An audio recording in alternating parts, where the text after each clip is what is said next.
यहाँ आज भी राधा संग रासलीला करने आते हैं। भगवान कृष्ण देखने वाले हो जाते हैं पागल। ब्रिज भूमि को कान्हा की नगरी कहा जाता है। यहाँ राधा कृष्ण के कई मंदिर स्थित है, जहाँ हर रोज भक्त पूजा दर्शन करने के लिए आते हैं। कृष्ण जन्माष्टमी के पावन अवसर पर तो दूर दूर से भक्तगण मथुरा और वृंदावन कान्हा के रंग में रंगने आते हैं। कृष्ण की नगरी में कई ऐसे मंदिर हैं जिसे लेकर कई कथाएं और मान्यताएं प्रचलित हैं। इन्हीं मंदिर में से एक है वृंदावन का निधिवन। इस जगह को लेकर कहा जाता है कि यहाँ हर रात भगवान कृष्ण राधा और अपनी गोपियों के संग आते हैं। निधिवन में सूरज ढलने के बाद लोगों का प्रवेश वर्जित हो जाता है। तो आइए जानते हैं निधिवन से जुड़ी मान्यताओं के बारे में। नमस्कार दोस्तों, छोटका बाबा चैनल पर आप सभी का स्वागत है। यदि आप भी जानना चाहते हैं कि आज भी आखिर रात में किस जगह आते हैं राधा और कृष्ण और करते हैं रासलीला, तो वीडियो को लाइक और चैनल को सब्सक्राइब जरूर करें और हाँ, कमेंट में जय श्री राधा कृष्ण जरूर लिखे। चलिए शुरू करते हैं। भगवान श्री कृष्ण और राधा दैवी प्रेम के प्रतीक हैं। नारद मुनि के शाप के कारण इन्हें पृथ्वी लोक में अवतार लेकर वियोग सहना पड़ा, लेकिन इनका यह वियोग लौकिक दुनिया की नजरों का धोखा था। असल में राधा और कृष्ण कभी अलग ही नहीं हुए। राधा हमेशा कृष्ण के हृदय में धड़कन की तरह समाई रहीं और नित इनका मिलन होता रहा।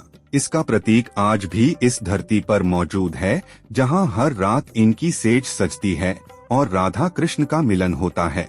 भगवान कृष्ण की नगरी मथुरा में तो वैसे तो आपको हर कदम पर कोई ना कोई मंदिर या दार्शनिक स्थल मिल जाएगा, लेकिन मथुरा में एक ऐसी जगह भी है जहां कहा जाता है कि आज भी कृष्ण हर रोज आते हैं। इस जगह से जुड़े रहस्य और चमत्कार दुनिया भर में जाने और माने जाते हैं। इस जगह का नाम है निधिवन। निधिवन कृष्ण भगवान की जन्मस्थली वृंदावन के पास है। कहा जाता है कि निधिवन में भगवान कृष्ण हर रात आते हैं और यहाँ हर रात रास लीला करते हैं।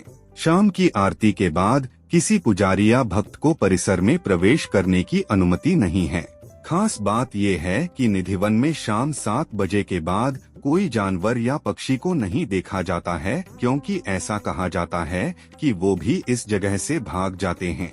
निधिवन की एक और खास बात है और वो ये कि वन असामान्य खोखले पेड़ों से घिरा हुआ है, जो कम ऊंचाई पर हैं और शाखाएं नीचे की ओर मुड़ी हुई और उलझी हुई हैं। यहाँ तुलसी के पौधे भी जोड़े में खड़े होते हैं। ऐसा कहा जाता है कि तुलसी के पौधे रात में गोपियों में बदल जाते हैं और चारों ओर नृत्य करते हैं, जबकि कृष्ण अपनी रास लीला करते हैं। रंग महल नामक एक विशेष समर्पित कोने को हर शाम सजाया जाता है। पूरे क्षेत्र में चंदन का एक बिस्तर फैला हुआ है और पानी का एक जार रखा जाता है। ऐसा कहा जाता है कि बिस्तर सुबह इस्तेमाल किया हुआ दिखता है और पान और पानी का स्वाद चखा हुआ लगता है। लोग दावा करते हैं कि भगवान कृष्ण इसको इस्तेमाल करते हैं। रास लीला के बाद राधा और कृष्ण की दावत के लिए महल में प्रसाद रखा जाता है। निधिवन के पास एक कुआं है, जिसके बारे में कहा जाता है कि कृष्ण ने राधा की प्यास बुझाने के लिए अपनी बांसुरी से कुएं का निर्माण किया था। कुछ लोगों का ये भी कहना है कि रात में यहाँ से घुंघरू की आवाज आती है।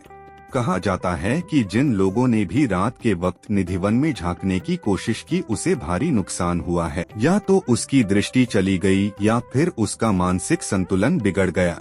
यहाँ रहने वाले लोग शाम की आरती के बाद अपनी खिड़कियाँ और दरवाजे बंद कर लेते हैं। निधिवन का रहस्य। निधिवन में शाम की आरती होने के बाद लोगों के अंदर जाने पर रोक लगा दी जाती है और सभी श्रद्धालुओं को बाहर कर दिया जाता है। निधिवन में एक छोटा सा महल है। यह रंग महल के नाम से जाना जाता है। धार्मिक मान्यता के अनुसार रात को रंग महल में भगवान श्री कृष्ण गोपियों के साथ रासलीला रचाने के लिए आते हैं। ऐसा बताया जाता है कि भगवान श्री कृष्ण के इस रास को जिसने देखा वो पागल हो गया या उसकी मौत हो गई। इसी कारण से निधिवन में रात को अंदर जाने की मनाही है। यहाँ करते हैं विश्राम। निधिवन में रंग महल भी स्थित है, जिसे लेकर यह मान्यता प्रचलित है कि भगवान श्री कृष्ण रासलीला करने के बाद वहीं विश्राम करते हैं और मंदिर के पट खुलने से पहले चले जाते हैं। शाम सूर्यास्त के बाद इस मंदिर की गर्भ गुफा में भगवान के लिए भोग, पानी, पान का बीड़ा, गहने, कपड़े और नीम की दातुन के साथ एक बिस्तर बिछाया जाता है। इसके बाद मंदिर पर 7 ताले भी लगाए जाते हैं। जब सुबह मंदिर के पट खोले जाते हैं तो सारा सामान बिखरा हुआ मिलता है, अर्थात बिस्तर अस्त व्यस्त, लोटे का पानी खाली और दातुन इस्तेमाल की हुई मिलती है। तो दोस्तों, आज के लिए बस इतना ही। उम्मीद करता हूँ हमारे द्वारा दी गई जानकारी आपको पसंद आई होगी। मित्रों, अगर ये वीडियो पसंद आई हो तो वीडियो को लाइक शेयर जरूर करें और कमेंट करना ना भूलें।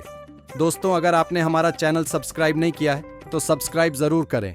और हाँ, लास्ट तक देखने के लिए धन्यवाद।